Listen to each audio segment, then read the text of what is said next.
حضرت فاطمی ته نبی علیہ الصلوۃ والسلام فرمایل فاطمی دا سکوا چې سحر کې غفلت بنه کې غفلت مکوا زکه چې نه چې تو دشي او الله رزق تقسیمای نو ته دا شان پاتې شي. الله رب العزت رزق تقسیمای د رزق او د نعمتونو تقسیم کوي په هغه وخت کې چې څوک ویخوي الله جل شانه باغی له نعمت ورکوي نو د کېږه مګوره هغه وخت کې ویخیا نو تاسو وایي چې یو بنده و دوی تر غرمې پورې د سهار مست پاتې شي او دی بیا وایي ما له خو څه نشته رزق ګوره ټول خلک ډوډۍ خوري زه نه خورم نو د ده مثال څنګه دی د ده مثال داسې دی لکه هغه وایي د اوبو هغه څه راړي کټي راړي شیخ رحمت الله علیه به دا لطیفه کوله وایي چې دوه کسانو تاجرانو د میخو کاروبار یو دواړو میخې راوستې دواړه بلار به هغه یو بل ته ووایي در نیمې شپې تر سهاره پورې به ته بیا به زه ورته ناست یم یو بل ته ووایي دا یو چې دی نو دی د ماښام نه ویښو تر نیمې شپې پورې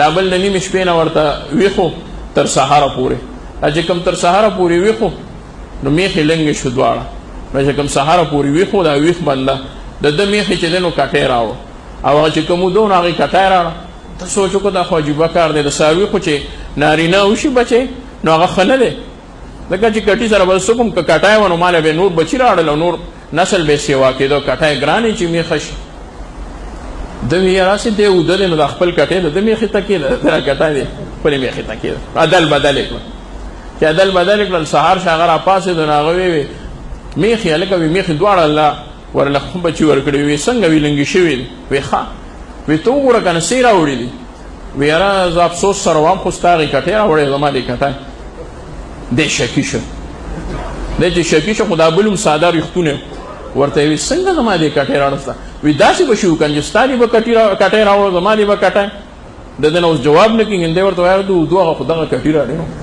ته اردو وې نو اوس که ستا هغې کټۍ راوړې زما بدل کړی دی نو دا مې درته ووایي چې ویښې که نه او ذکر کوئ نو د غافله بنده هغه رزق به هم الله رب العزت تعالی درکوي دا ګورئ نه دا طالبان چې ډېره ډوډۍ خوري دا سره غافلو خلکو هغه هم خوري پکې زما دې ته خیال وي سهار کې څنګه چې مونږ اشراق وکړو زه راوځم نو دی بیا چای ته ناست دي او پراټې ورته پرتې و همدا دی یې د کمې خوري خلک پرېږده مونږ ورته اریانو چې دا اوس پوه شوم د دې غافلو هم دی خوري او هغه یې وروره په ټکري څه خوړلې او څه نه خوړلې راشه په یورپ کې د دنیا خلک دي د دنیا مال او حال دی ورسره او قسم دی که د سهار پراټه وخوري سینډویچ په لاره باندې خوري او ځي روانې دا توسونه یو کړي بریډ یو کړی او به د هغې نه چک ووایي په لاره روان چای پکې نشته نور څه پکې نشته دا راته ووایي دومره وخت ورسره نشته چې ټماټر په تړکه باندې پوخ کړي او هغې ته غوړي واچوي اوم ټماټر خوري چې تپوس دی کوي دا ښه شی دی وایي دا کچه ښي کچه خود خوري چې نشته نو موږ له خدای په آخر راګئ کچه ونه خورئ ګورئ نو الله رب العزت ذکر باندې انسان له نعمتونه سیوا کوي دومره سیوا کوي چې حد او عادي نشته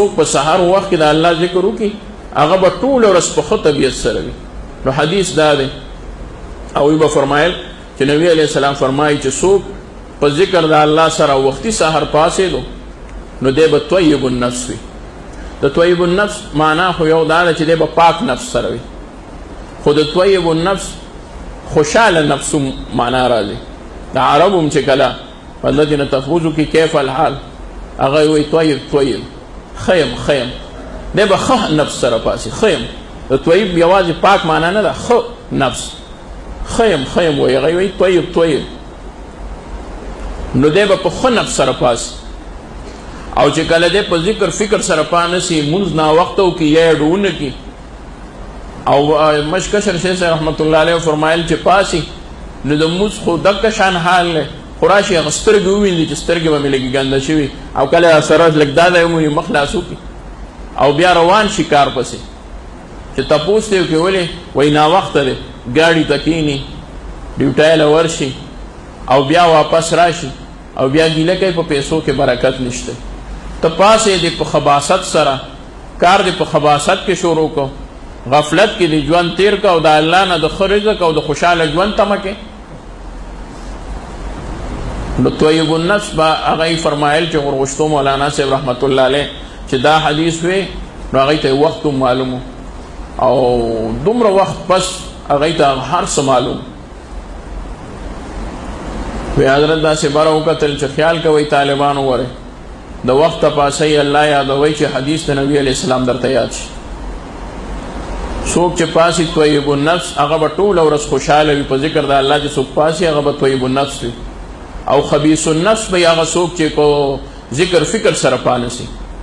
بلکې وی غرغشتو مولانا صاحب رحمت الله علیه فرمایل چې د صوفیاو په نسبت باندې موږ له پاسېدل خو خود ضروری دي.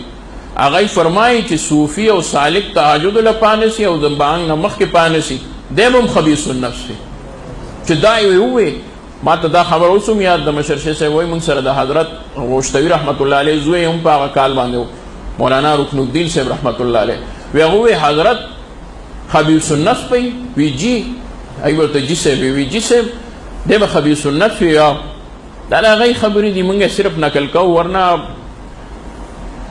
چې نسبت حاک را به عالم پاک زمونږ د هغې سره څه نسبت په دې کې راځي چې موږ به هغې ته داسې نسبت وکړو. مولانا رکن الدین صاحب طالب موږ سره خو خود ځې و نو آزاد ورسره ورته وی جی صاحب موږ خو هم ناوخته پاسو ایله موږ له پاسو موږ به هم خبیث النفس یو.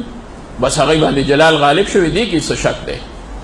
وی تم خبیث النفس چې ناوخته پاسې وی حضرت موږ له پاسو وي موږ له پاسېدل خو ټول خلک کوي.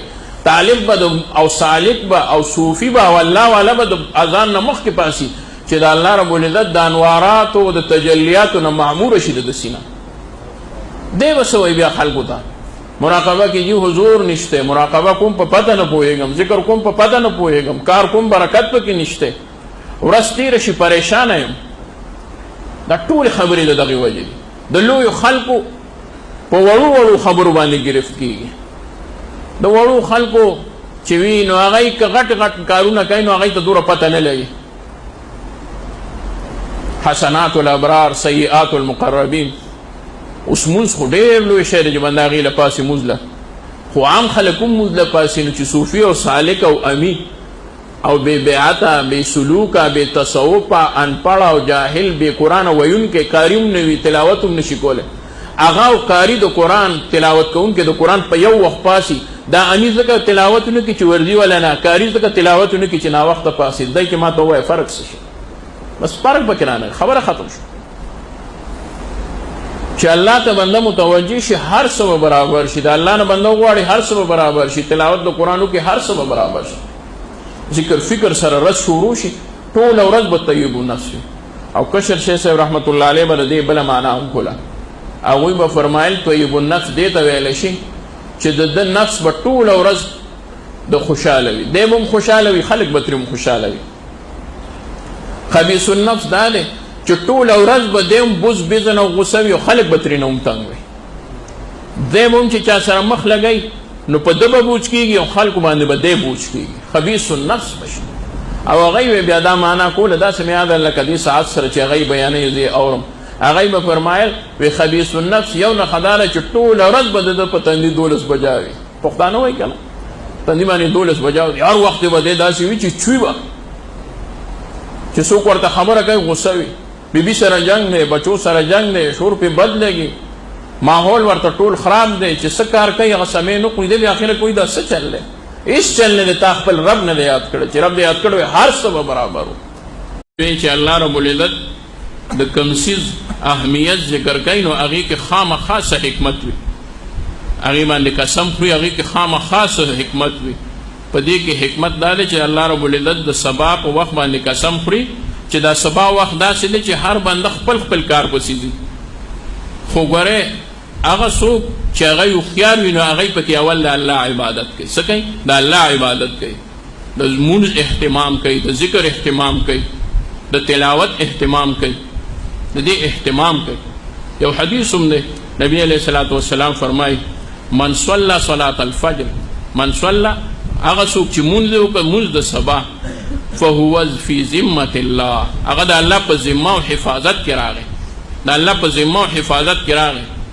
د دې مثال داسې دی لکه ورځ چې ده نو دا د الله رب العزت د حفاظت والا کله ده او دا بنده په هغې کې ورداخل شو په مونځ باندې بس اوس هغه ته څوک څه نشي ویلی. د دنیا د بادشاه ځای ته چې بنده وردن نشي هلته بیا ورپسې څوک تلی شي نشي تلی. بیا خو بس هغه د هغې په ذمه کې راغی حفاظت کې. نو الله جل شانه خپل د ذمې او د حفاظت کې الله هغه د سحر دا موز ګرځولی دی. چا چې د سحر موز وکړه هغه د الله په ذمه کې راغی. اوس ورته څوک څه نشي ویلی، هغه هېڅوک ورته څه نشي ویلی. بس هغه به محفوظ شي شر نه، د فساد نه، د جناتو نه، شیاطینو نه، د شرورو نه، د فتنو نه، د غمونو نه، د پریشانو نه، هغه به محفوظ شي. که څه وي نو هم به دته اثر نه رارسي. ګورئ د دې مونځ دومره لوی برکت دی، لکه په چا باندې څه پریشاني او غم وي مونځ ته متوجه شو نو دی وایي هغه غم خو ختم شو. اصل کې غم نه دی ختم شوی، خو غم د ده نه الله دفع کو. هغه غم ده باندې اثرانداز نه شو، هغه غم په ده باندې اثرانداز نه شو.